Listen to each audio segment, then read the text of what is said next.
신약성경 54쪽, 신약성경 54쪽, 마가복음 2장 1절로 7절의 말씀을 다 같이 한음성으로 봉독하시겠습니다.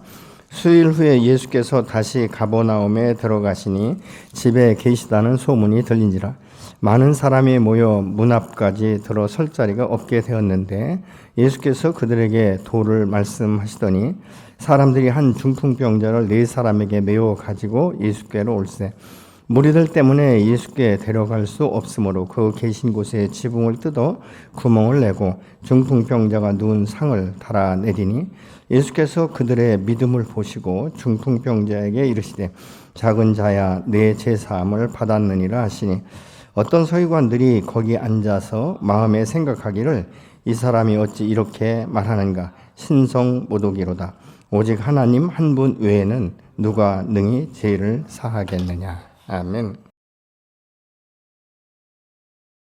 우리의 삶 가운데 가장 가치 있고 이 중요한 것이 무엇인가 생각해 보면 값으로 계산할 수 없는 것들이 너무 많습니다.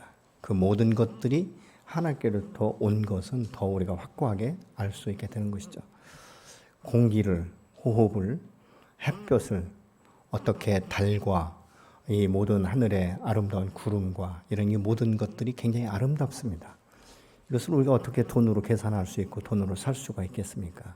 그런데 한 걸음 더 나아가서 중요한 것은 생명인 것이죠.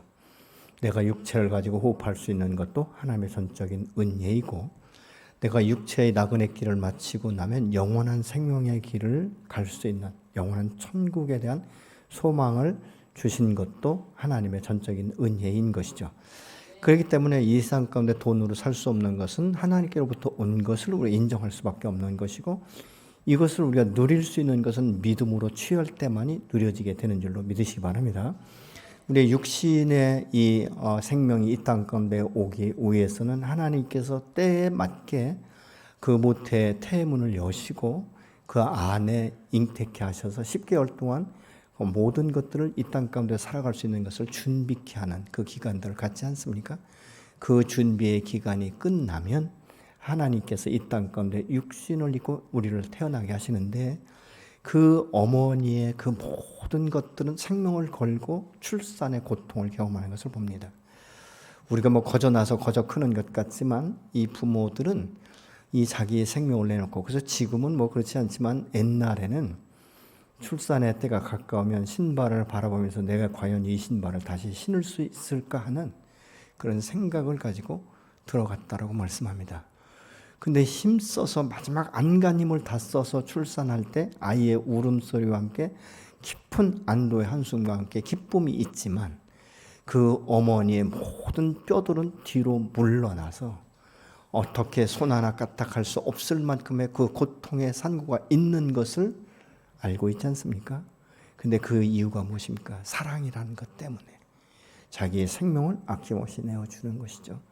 또한 우리의 영원한 생명은 어떻게 얻습니까? 우리가 저절로 얻어지는 것이 아니고 우리의 힘과 능력으로 어떤 물질로 인해서 얻어지는 것이 아니라 하나님의 전적인 은혜로 성자 하나님을 이 땅 가운데 육신을 입고 오게 하셔서 나의 죄를 대신 하기 위해서 십자가에 아낌없이 내어주시고 물과 피를 쏟으시기까지 그래서 유혈이 낭자하는 상태에서도 예수님께서 다 이뤘다라고 말씀하시고 운명하시고 그 후에 죽음으로 끝나지 않고 3일 만에 부활하셔서 부활의 생명으로 우리에게 주셨는데 이는 누구든지 저를 믿는 자마다 영생을 얻게 하고 하나님의 자녀가 되는 이 신분과 권위를 회복시키신 하나님의 놀라운 사랑과 은혜가 있기 때문에 오늘 또 우리가 하나님을 아버지라고 부를 수 있고 자녀로서의 삶을 살아가지 않습니까?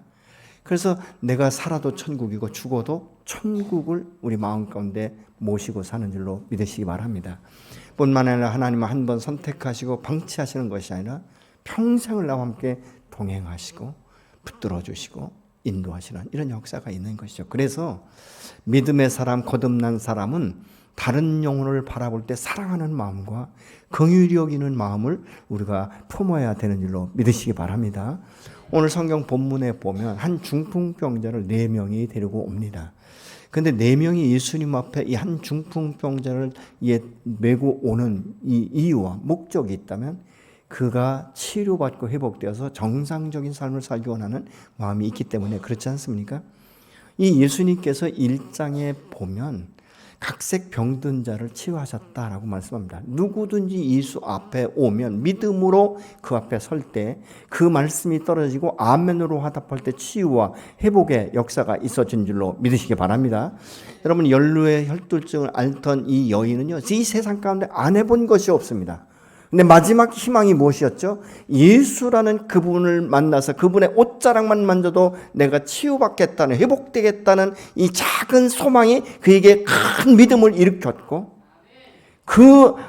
말로 표현할 수 없는 밀고 쓸리는 이 군중 가운데 그래도 오직 주님만을 바라보면서 가서 그 옷에 손을 대는 순간에 치유된 것 아니겠습니까?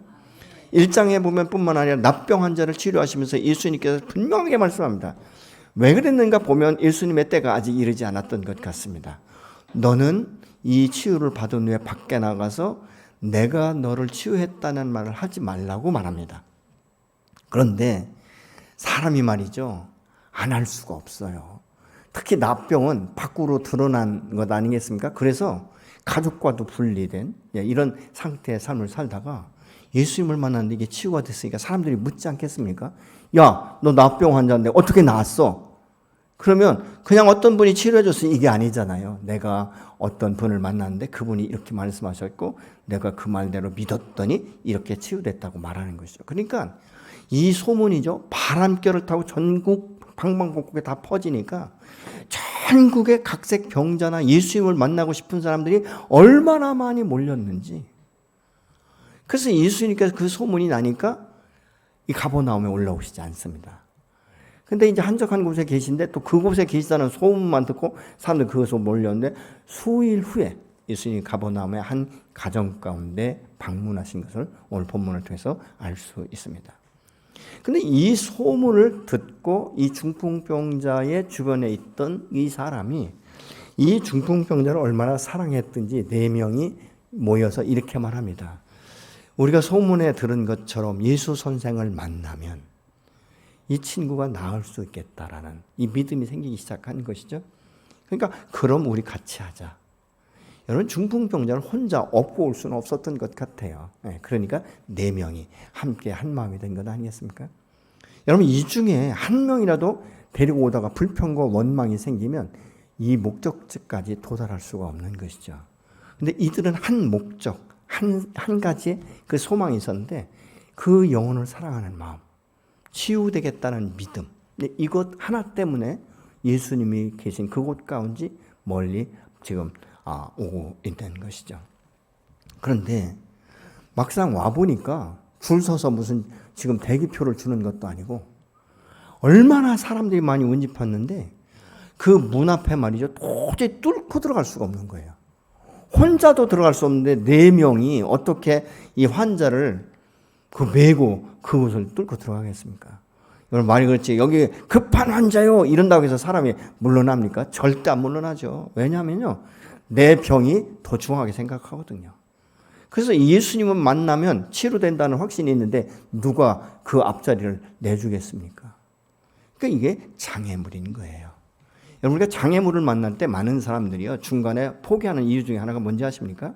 나는 할 만큼 했다, 이거예요. 나는 한 영혼을 전도하기 위해서 할 만큼 기도했다. 나는 그 사람을 찾아갈 만큼 찾아갔다. 여기에서 끝나는 거예요. 왜? 그냥 보편적으로 그게 합리적이잖아요. 그게 맞지 않습니까? 그래, 내가 봐도 저 사람 할 만큼 했어. 내가 봐도 저 사람 늘 만나서 그렇게 해줬어.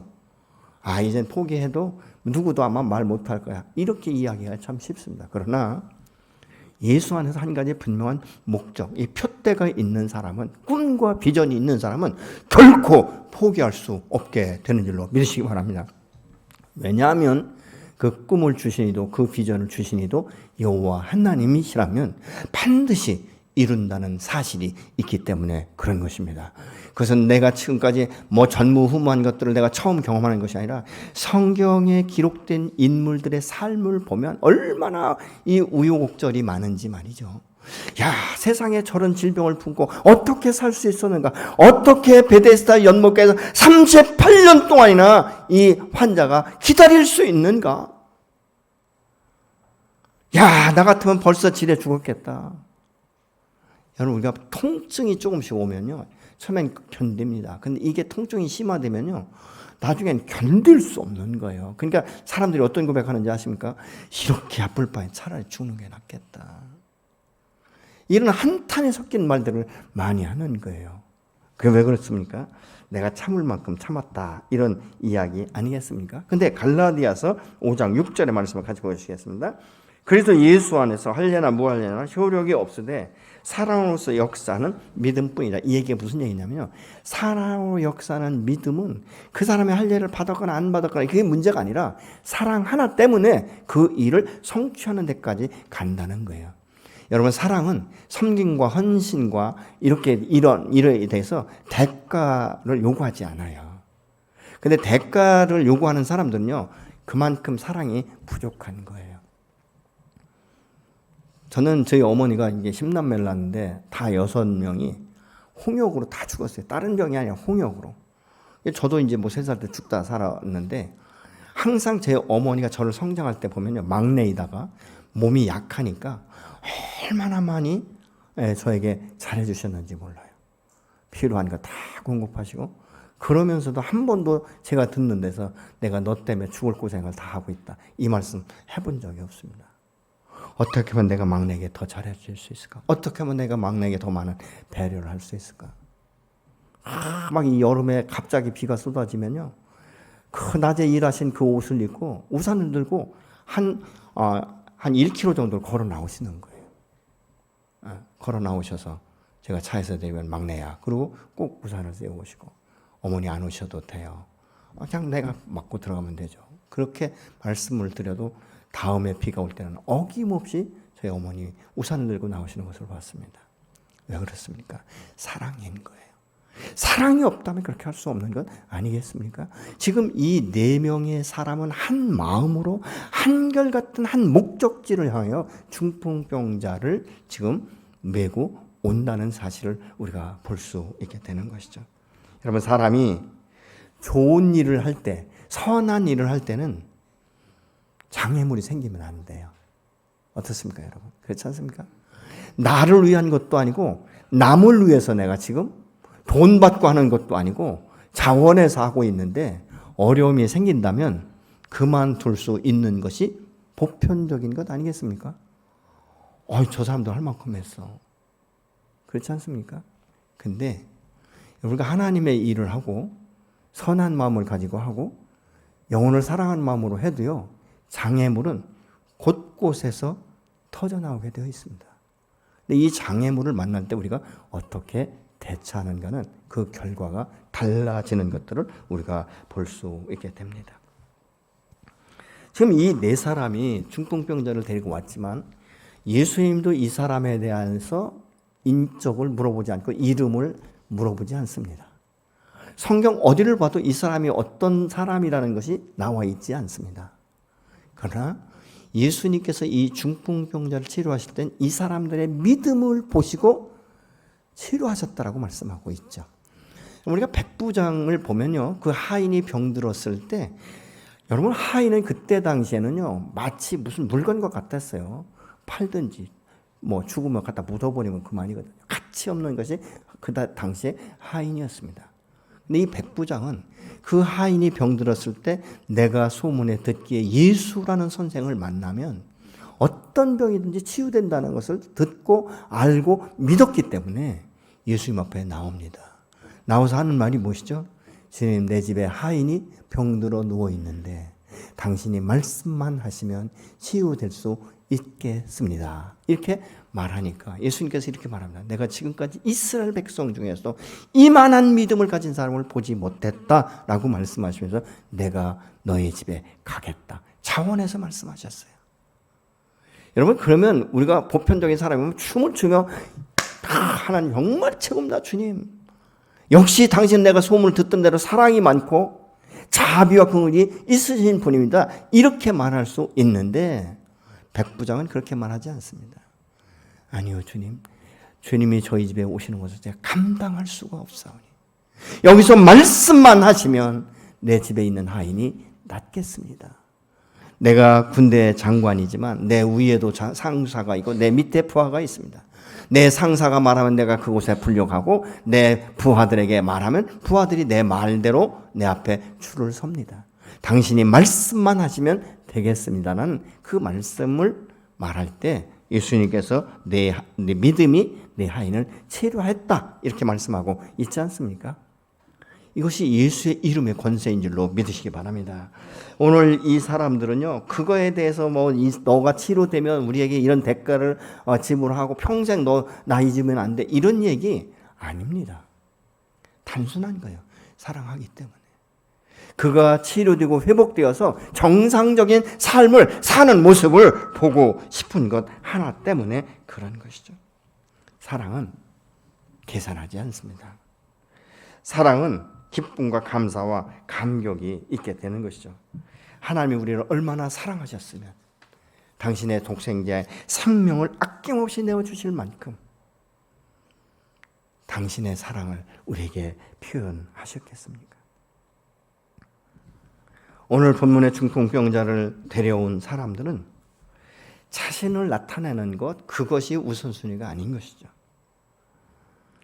어떻게 보면 이 세상에 우리가 살아갈 때 말이죠, 막 이렇게 어떤 하나의 목표를 향해서 나가다가 꺾이면 대부분의 사람들이 장애물 때문에 못했다, 형편 때문에 못했다, 환경이 그랬다, 아무도 나를 도와주지 않아서 못했다, 이런 자꾸 못한 이유를 이야기하면서 그것이 자꾸 합리화시키려고 합니다. 지금 이 사람은요, 이 치유가 되지 않으면 평생 남의 손에 도움을 받지 않고는 살 수 없는 사람이에요. 그런데 이 사람들이 예수님에 대한 소문을 듣고 지금 그 한 가지 목적을 가지고 나오지 않습니까? 믿음이라는 것은, 사랑이라는 것은요, 생각으로 끝나지 않습니다. 마음만 있다고 되는 것이 아니에요. 사랑은 행동을 통해서 드러날 때 열매가 되는 줄로 믿으시기 바랍니다. 그래서 야고보서 2장 17절에 보면 이와 같이 행함이 없는 믿음은 그 자체가 죽은 것이다. 믿음의 실천을 할 때에 여러분 부딪히고 막히는, 이기지 못하는 장애물도 있을 수 있습니다. 그러나 장애물은 새롭게 믿음을 더 연단시키고 인내하게 만들고 정금같이 만들고 믿음을 전진시키는 역사가 있어지게 되는 줄로 믿으시기 바랍니다. 그래서 견고한 거예요. 여러분 요즘에도 이 약초나 이런 것이 모두가 가장 약효가 있는 것은 무엇이죠? 자연에서 자란 거예요. 그렇지 않습니까? 요즘엔 다 이렇게 비닐하우스에서 양식하고 그러는데 맛이 달라요. 여러분 채소가 비닐하우스에 나오는 거하고요, 밖에서 나오는 거하고 굉장히 다르잖아요. 제가 어떤 때는요, 이 쑥이나 이게 머위를 참 좋아하거든요. 머위나물 같은 거. 근데 저희 아내한테 이야기하면 이렇게 얘기해요. 여보, 저거 사봐야 맛이 없다. 비닐하우스에서 커가지고 향도 없고 맛이 없대요. 근데 밖에서 그런 것이 나오면 어디 뜯어오든지 사오든지 그거 갖다 해주거든요. 근데 역시 맛이 달라요. 여러분, 우리의 믿음은 연단이 필요한 것입니다. 때로는 믿음을 견고하게 세우기 위해서 고난과 역경이 필요한 거예요. 장애물 우리가 없으면 우리가 어떻게 무릎을 꿇고 밤을 새워 기도하겠습니까? 장애물이 있기 때문에 우리가 머물러 있는 것이고, 장애물이 있기 때문에 우리가 주님 앞에 간절히 기도하는 것 아니겠습니까? 여러분, 배고픈 줄 모르는 사람은요, 못 먹는 사람한테 뭐라고 말하는지 아세요? 등신 같으니까 못 먹지, 일 안 하니까 못 먹지. 너무 편하게 생각해요. 왜? 자기가 굶어본 적이 없거든요. 6.25 세대를 거치지 않은 젊은이들은요, 6.25가 뭔지 모릅니다. 전쟁이 얼마나 무서운지를 모릅니다. 근데 6.25 세대를 거친 전후의 사람들은요, 전쟁이 얼마나 비극적이고 얼마나 고통을 주고 얼마나 이 삶을 아주 냉엄하게 만드는지 경험을 통해서 압니다. 젊은 아이들한테 이야기하면 뭔지 아세요? 사람들이 머리가 없으니까 계획이 없으니까. 아니요. 누가 그러더라고요. 우리 아빠는 등신같이 라면 끓여 먹으면 되지 뭘 그걸 먹을 거 없다고 그러냐고. 이해를 못하는 겁니다, 여러분. 믿음의 반석 위에 견고하게 세워지는 건요, 그렇게 가시던 물에서 성장한 것처럼, 그늘에 밀대처럼 하나님 절대 그렇게 안 하세요. 미워서가 아니에요. 사랑하시기 때문에, 건강해야 되기 때문에, 믿음의 반석 위에 굳게 서야 되기 때문에 그런 것입니다. 어쩌면 지금 이 네 명이 장애물을 만난 것은요, 그들의 믿음을 테스트할 수 있는 것인지 모릅니다. 잘 메고 왔어요. 근데 보니까 먼 발치에서 보니까 사람이 얼마나 많은지 인산인해를 이루는 거예요. 문 앞을 가보니까 빈틈이 없는 거예요. 도저히 들어갈 수가 없는 거예요. 그러면 어떻게 보면 이렇게 할 수 있잖아요. 야, 내가 여기까지 너 데려왔으니까 네가 여기서 네 문제는 네가 해결해봐. 겨서 들어가더니 사람한테 위탁을 하는데 해봐. 우리 할 만큼 했어. 이렇게 놓고 갈 수도 있는 거예요. 대단하지 않습니까? 그래도 집에서 그 문 앞까지 갖다 놓는다는 것이. 근데 이 사람들은 그렇게 하지 않아요. 이 장애물을 만났을 때 어떻게 할까를 생각했죠.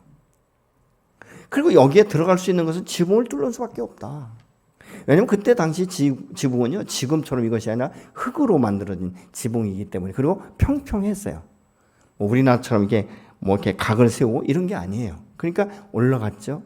그 위에서 뭐 평범할 때는 기도하는 사람들도 있었다는 것이죠. 그런데 이게 건장한 사람이 올라가는 사다리 타는 거 별거 아닙니다. 근데 중풍병자를 메고 올라가야 되는 거예요. 그러니까 그 침상을 묶었겠죠. 움직이지 않도록. 그리고 네 명이 어떤 방법으로 올라갔는지 모르고 지붕 위까지 올라갔습니다. 올라가서 보니까 예수님이 계신 방 그 부분에 지붕을 뜯기 시작합니다. 여러분, 밖에서 보는 사람들이 뭐라고 말할까요? 저것들은 남의 지붕을 함부로 뜯어? 어떻게 저런 무식한 사람이 어떻게 저돌밖에 몰라? 얼마든지 비방할 수 있습니다. 얼마든지 손가락질할 수 있습니다. 뭐 미쳤다는 등 뭐 별 얘기 다 할 수 있겠죠. 근데 방 안에 있는 사람들은 어떻습니까? 지금 예수님이 말씀하시는 것을 조용히 지금 집중해서 듣고 있는데 갑자기 천장에서 소리가 나기 시작하더니 흙이 떨어지기 시작하는 거예요. 시선을 집중할 수 없는 거예요. 귀를 기울일 수 없는 거예요. 뭐라고 말할 수 있을까요? 안에서 소리칠 수 있겠죠. 어떤 놈이냐. 그리고 말이 그렇지 말이죠. 이 중풍병자를 침상에 누운 채 내리는데 뭐 요만큼 사람 몸 하나 들어갈 만큼 뚫겠습니까? 넓게 뚫겠죠. 그러면서 그를 지붕을 뚫고 침상을 내려놓다고 말합니다. 그때 주님이 뭐라고 말씀하죠? 너희의 믿음이 이 아이를 치료했다. 그 네 명의 믿음을 보시고 아이를 치료하는 역사가 일어나지 않습니까? 우리가 5월달에 선가지가 함께하는 이 예배는요, 나만이 아니에요. 이곳까지 데려올 때 그 나머지는 성령의 역사하심과 하나님께서 책임지신 줄로 믿으시기 바랍니다. 근데 데려온다는 것은 쉽지 않잖아요. 여러분, 전도하는 게요, 얼마나 힘든지 모릅니다. 얼마나 줄당기기를 하고 밀당을 해야 되는지 모릅니다. 어떤 사람 아예 돈 주고 사오다시피 하잖아요. 나오면 내가 얼마 줄게. 이런 이야기도 하는 것을 우리가 볼 수 있지 않습니까? 무엇인가 한 가지예요. 영혼을 사랑하는 간절함. 이 강렬함이 있는 거예요. 여러분은 영혼을 사랑하는 간절함과 강렬함이 얼만큼 있습니까? 여러분의 가족 구원을 반드시 이루어야 된다는 것은 마음으로입니까? 삶으로입니까? 어떻습니까? 우리 이렇게 생각할 수 있어요. 뭐 젊은 아이들이니까 저들이 대학 가고 나중에 직장 잡고 믿음의 여인 만나면, 믿음의 남자 만나면 신앙생활 하겠지. 천만의 말씀입니다. 여러분이 세상 가운데 완전히 물들고 뿌리를 내린 사람은요, 죽게 돌아오는 것이 얼마나 힘든지 모릅니다. 요즘에 젊은 아이들 전도하면 이러죠. 아니, 신앙은 자유 아니냐? 왜 엄마가 자꾸 나한테 강요하냐? 얼마든지 할 수 있습니다. 그러나 여러분, 신앙은 자유가 아니에요. 부모들 입장에서 볼 때. 반드시 믿어야 됩니다. 왜요? 그것이 하나님의 언약의 말씀이며 축복의 길이기 때문에. 그렇지 않습니까? 근데 많은 사람들이 방치해버립니다. 제 인생 지가 책임지겠지. 이 이야기를 하는 사람은요, 본인도 여호와의 선하심을 맛보지 못한 것 아니겠습니까? 정말 내가 믿는 하나님이 살아계시다면, 정말 내가 믿는 하나님이 나의 모든 문제를 해결하시고 정말 그 하나님께서 나에게 꿈과 비전을 가지 확신이 있다면 우리는 이룰 때까지 나가야 되는 줄로 믿으시기 바랍니다. 여러분, 현실에 너무 급급하지 마세요. 내가 손으로 만질 수 없고 눈으로 볼 수 없다고 하나님 역사하지 않는다, 움직이지 않는다, 내 기도 듣지 않는다라는 말은 사단이 주는 메시지인 줄로 믿으시기 바랍니다. 내 하나님은 말씀하실 때 시건치 아니하십니다. 내 대에 이루어지지 않으면 가문을 통해서 반드시 이루십니다. 저는 성경을 보면서요, 하나님께서 아브라함과 이삭과 야곱에게 말씀하실 때 항상 말씀하는 것입니다. 네 조부 아브라함의 하나님이요, 나는 네 아비 이삭의 하나님이며 나는 너의 하나님이다라고 계속적으로 가문을 통해서 하나님이 어떻게 말씀하셨는지를 기억나게 하시는 것입니다. 그게 바로 하나님의 축복이에요. 하나님이 저와 여러분을 선택하실 때는 여러분을 통해서 여러분의 가문이 바뀌기를 원하시고 여러분의 가정이 변화되기를 원하고 여러분의 가정이 하나님의 축복의 통로가 되기를 원하시는 줄로 믿으시기 바랍니다. 나 한 사람 구원받은 것을 만족하는 것이 아니라 나를 통해서 이 가정 가운데 생명의 복음이 증거되기를 원하시는 줄로 믿으시기 바랍니다. 때로는 그래서 우리가 금식하고 회개하고 눈물을 흘리는 거예요. 내 마음에 단 한 가지 소원이 있다면 나는 내가 예수 믿고 구원받는 것이다 라고 말할 수 있을 만큼 그런 심정들이 저희 안에 있어야 되지 않겠습니까? 히브리서 11장 1절은 이렇게 말합니다. 믿음은 바라는 것들의 실상이요 보이지 않는 것들의 증거니. 네, 이것을 확신이라고 말해요. 여러분, 한 목적을 향해서 나아가게 하는 힘이 생기는 거예요. 그리고 목적이 생기면 그 목적을 성취할 때까지 우리는 그 목적만을 바라보고 나가야 될 줄로 믿습니다. 그들이 중풍병자를 메고 예수님이 계신 집에 도착한 것은 문이 열리는 것이 아니라 오히려 거기서 마지막 관문을 통과해야 되는 이런 결과를 가져오지 않습니까? 자신의 몸 하나 제대로 관리하지 못하는 사람을 어떻게 지붕 위로 올린다는 것, 그거 쉽지 않습니다. 근데 왜 그렇습니까? 오직 한 목적을 향해서 나가기 때문에 그런 것입니다. 많은 사람들이 꿈과 비전은 있지만 이걸 이루지 못하는 경우가 어떤 경우인지 아십니까? 중간에 있는 장애물을 극복하지 못하기 때문에, 장애물로 인해서 목적을 상실하기 때문에 그 결과, 그 열매를 볼 수 없게 되는 것입니다. 주님과 함께 동행하는 사람은요, 이전처럼 목적 없이 살아가는 사람처럼 오늘 하루 이렇게 살고 내일도 저렇게 살고 이런들 어떠하리 저런들 어떠하리 이런 식으로 사는 사람은요, 그 인생 마지막을 가장 비참하게 마무리합니다. 왜 비참한지 아십니까? 내가 어떻게 무엇을 위해서 살았는지를 말할 수가 없는 거예요. 그러나 하나님의 그 부름 앞에 분명한 목적이 있는 사람은요, 오직 그 한 길을 달려가기 때문에 나중에 그 인생의 끝자락에서 나는 부르심에 합당한 멸류관을 바라보며 지금까지 달려왔다라고 말할 수 있는 것이죠. 여러분, 그것으로 끝나지 않습니다. 하나님은 반드시 저와 여러분에게 주신 그 꿈과 소망을 이루어갈 수 있도록 우리의 한 걸음 한 걸음을 오늘도 인도하시고 지도하시고 축복하시는 줄로 믿으시기 바랍니다. 사람이 왜 흔들리는지 아십니까? 그 목적지, 표대를 잃어버리니까 향방을 알지 못하는 거예요. 분명한 목적지에 분명한 표대가 있는 사람은 어떤 환경과 어떤 어려움 가운데도 그것을 잃지 않습니다.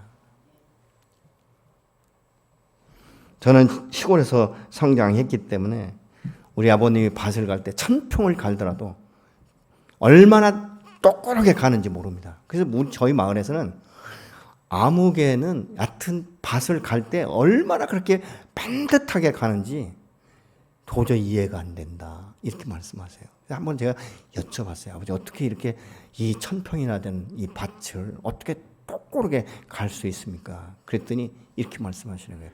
저 밭 끝에 있는 말뚝이 보이냐? 예, 그 말뚝이 나의 중심이다 라고 말씀하시는 거예요. 왜요?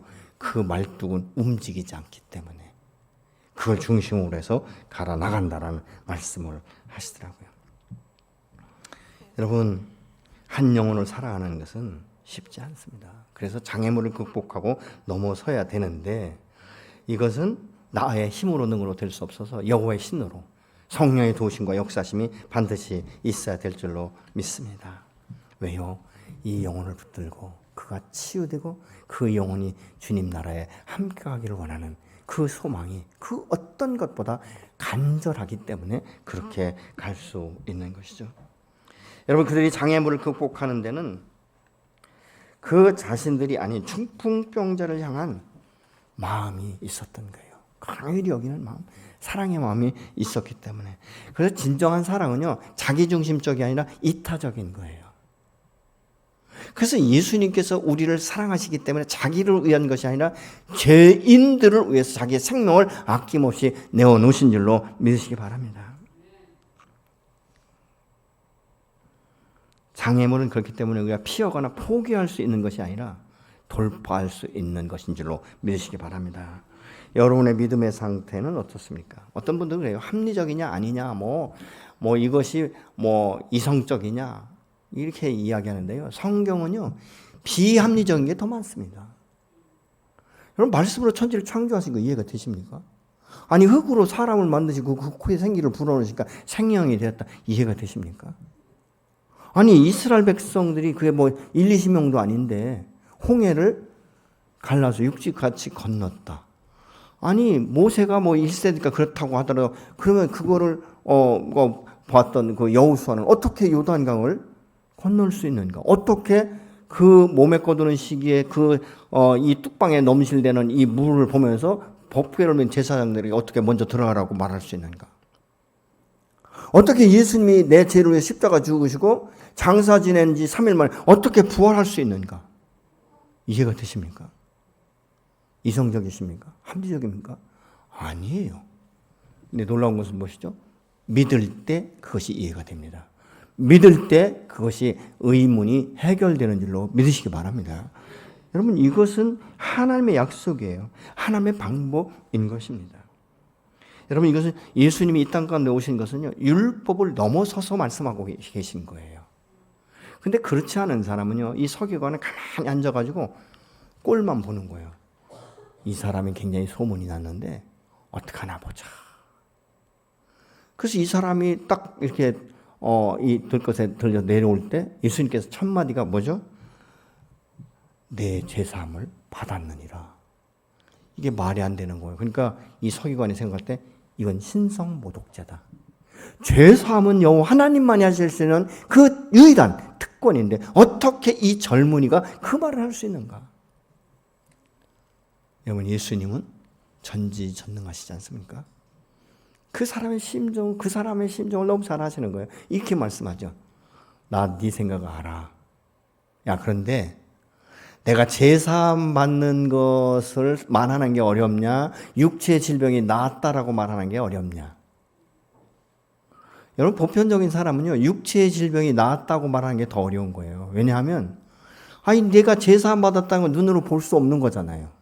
제사함 받았는지 안 받는지 어떻게 알 수 있겠어요? 받았다면 그냥 받은 줄 아는가 보다. 이렇게 생각할 수 있어요. 근데 육신의 질병이 낫다라고 말할 때 바로 그 치유의 효과가 나타나야 되잖아요. 안진병이가 일어나야 되고 이 중풍병자가 일어나야 되잖아요. 이건 눈으로 볼 수 있는 거잖아요. 손으로 만질 수 있는 것 아니겠습니까? 그게 보편적인 사람들은 환자가 치료됐다는 말이 하기 어렵죠? 이렇게 생각할 수 있어요. 네, 여러분, 우리의 육체가 병들고 할 때는 때로는 죄가 근원이 될 수 있는 거예요. 사람이 말이죠, 이 상 가운데 사람이 너무 근심하고 막 원망하고 한이 쌓이면요, 이게 질병으로 온다니까요. 근데 예수님에게 제자들이 이렇게 또 질문할 때가 있어요. 주님, 이 사람이 이렇게 어렸을 적부터 나면서부터 아픈 것은 누구의 죄입니까? 부모의 죄입니까? 이 사람의 죄입니까? 그때 예수님이 말씀하시죠. 모든 병이 다 죄로부터 오는 것만은 아니다. 지금 이 사람의 이 상태는 하나님의 영광을 드러내기 위한 것이다라고 말씀하고 있지 않습니까? 근데 지금 이 사람에게 이야기한 것은 이 병의 근원이 죄로부터 왔다는 사실을 우리가 미루어 알 수 있는 것이죠. 왜냐하면 예수님께서 내 제사함을 받았다라고 먼저 말씀하셨기 때문에 그런 것입니다. 하나님은 천하보다 더 귀한 이 영혼 구원에 대해서 얼마나 관심을 갖고 계신지 모릅니다. 그렇기 때문에 우리는 그 주님의 사랑을 받은 자로서, 빚진 자로서 이 영혼에 대한 행동하는 믿음이 있어야 될 줄로 믿습니다. 사랑이라는 것은 이론이 아니에요. 그거는 생각으로 끝나지 않습니다. 여러분, 우리가 성경을 많이 알고 기도를 하루에 5시간 이상 하고 아주 선하게 산다고 해도 다른 사람에 대해 관심이 없다는 것은요, 진정한 사랑이라고 볼 수 없는 거예요. 자기 사랑을 할 수 있고 주님을 사랑하는지 모르지만 주님이 원하시는 이웃을 사랑하는 것은 없는 것 아니겠습니까? 사랑은 행함으로 드러나는 것입니다. 그 미국의 그 포드 자동차의 회장인 헨리 포드가 이렇게 말합니다. 장애물이라는 것은 당신의 목표 지점에서 그 목표를 잃어버리고 눈을 다른 데로 돌리는 것, 그게 바로 장애물이다. 당신의 눈이 목표물에 정확히 고정되어 있으면 장애물이 보이지 않는 것이다라고 그는 말을 합니다. 아멘이십니까? 여러분, 우리가 목표가 정확한 사람은 장애물 얼마든지 있을 수 있죠. 그렇지 않습니까? 근데 그럼에도 불구하고 그 목표를 잃지 않는 것. 여러분, 17세에 꿈을 꿨던 요셉은 어떤 장애물, 어떤 환경의 역경도 그 꿈을 상실할 수 없었습니다. 다니엘 같은 사람은 어린 나이에 내가 정말 믿음으로 살리라는 이 결단을 가지고 여호와 하나님만을 바라보니까 그의 평생에 주님과 함께 동행하는 역사가 일어나는 것을 볼 수 있지 않습니까? 세상 사람들이 그렇게 방해를 하고 믿음을 지키지 못하도록 가진 수단 방법을 다 동원한다 할지라도 그는 습관을 따라 하루에 3번씩 예루살렘을 향하여 창문을 열고 기도하고 예배했던 이 모습을 잃어버릴 수가 없는 것입니다. 그러니까 다니엘의 생애 가운데 왕들은 바뀌지만 다니엘은 바뀌지 않는 이런 역사를 우리가 경험할 수 있지 않습니까? 왜 우리가 이 세상의 나그네 길에 장애물이 그렇게 수도 많은데 끊임없이 믿음의 주를 바라보며 살아가는지 아십니까? 그 안에 생명이 있고 그 안에 우리 인생이 전체적으로 녹아나 있기 때문에 내가 삶에 예수 그리스도를 닮아가는 것, 그분이 행했던 그 행적을 따라 내가 순종하는 것, 이것이 우리의 인생의 전부이기 때문에 그런 것 아니겠습니까? 사도 바울은 주의 일을 하면서요, 온갖 것들이 자기에 몰려오는 이것을 보면서 너무 힘들어합니다. 그럴 때는 이렇게 고백하죠. 오라, 나는 곤고한 사람이로다. 이 사망의 몸에서 누가 나를 건져낼 수 있는가? 그러나 한 번도 사도 바울은 예수 그리스도에서 거듭나서 사도의 사명을 잃어버린 적이 없습니다. 하나님은 오늘 또 저와 여러분을 통해서 이 일을 이루기를 원하시는 것이죠. 여기서 보면 이 본문에 이 치료받은 중풍병자를 아이라고 말합니다. 작은 자야, 이 말은 언어상의 의미가 어린아이예요. 아들이라고 말하죠. 그렇게 지금 말하고 있는 것이죠. 그러면서 그들의 믿음을 보시고 이 아이를 치료하시는 것을 볼 수 있게 되는 것이죠. 사도 바울은요, 로마서 7장 23절에서 내 지체 속에 있는 죄의 법 아래 나를 사로잡아간다, 이렇게 죄의 문제를 고백을 해요. 근데 예수님께서 이 서기관들에게 지적하시면서 말씀하시는 것은 너는 나를 지금 신성모독이라고 볼 것이지만 나는 바로 내가 말하는 제3의 권세가 있는 하나님인 것을 드러내는 것입니다. 다시 말하면 내가 바로 너희가 기다리는 메시아, 구원자라고 말하고 있는 것이죠. 예수님이 이 땅 가운데 이 동정녀 마리아에게 잉태하시기 전에 그는 예수하라, 예수의 이름은 구원자라는 뜻인 것이죠. 여러분, 이 네 사람의 수고와 이 섬김이 바로 이 중풍병자의 죄사함을 받을 뿐만 아니라 예수님께서는 그 후에 이렇게 말씀합니다. 내 자리를 들고 일어나 걸어가라고 말씀하지 않습니까? 근데 이 말씀이 떨어지는 순간 이 아이가 자기의 자리를 들고 일어나 걸어가는 역사를 모든 사람들이 본 것이죠. 이 아이는요, 4명으로 인하여서 자기의 죄사함과 육체의 질병이 치유되는 역사가 일어나게 된 줄로 믿으시기 바랍니다. 여러분이 오늘 한 명의 이 전도 대상자를 놓고 기도할 때 그 영혼이 잘된 같이 범사가 잘되고 강건한 역사가 일어나게 될 줄로 믿으시기 바랍니다. 그의 인생과 이 세상이 말하는 팔자와 운명이 예수 안에서 축복의 몸으로 바뀌는, 축복의 문을 연 자로 바뀌는 역사가 반드시 일어나게 될 줄로 믿으시기 바랍니다. 여러분, 그럼 그 사람이 여러분을 볼 때 뭐라고 말하겠습니까? 평생 감사하고, 내가 너가 아니었으면 내가 예수를 만날 수 없었고, 내가 너가 아니었으면 이 고난과 역경 가운데 이 현장을 내가 극복할 수 없지만 내가 내 안에 예수를 믿을 수 있는 그 문을 열어주어서 내가 오늘 예수를 믿고 이 고난과 역경 가운데 내가 좌로나고 흔들리지 않고 요동치 않을 수 있는 이 안정감, 이 중심을 잡을 수 있는 것은 바로 내가 나에게 소개했던 예수 때문이라고 말한다면, 이거보다 더 큰 위대한 일이 어디에 있겠습니까? 하나님은 오늘 저 여러분을 통해서 맡겨진 영혼을 놓고 어떻게 하고 있는가를 보고 계십니다. 여러분, 우리가 주님이 기뻐하시는 이 일에 함께 동참해야 되지 않겠습니까? 성경에 나와 있지 않지만 저는 이 4명을 주님께서 눈여겨보시고 이들의 인생 또한 축복하셨을 것이라고 그렇게 믿습니다. 백부장의 믿음을 통해서 많은 잠들어 있던 이스라엘 영혼들을 깨우지 않습니까? 이방인이 이만한 믿음을 내가 본 적이 없다. 오늘 또 하나님은 저 여러분을 통해서 여러분의 믿음의 그 모습과 행함을 통해서 운동력 있는, 살아있는, 생명력 있는 삶을 살아가도록 축복하시고 여러분 곁에 붙인 영혼이 주께 나오는 길을 열기를 기대하고 계신 줄로 믿으시기 바랍니다.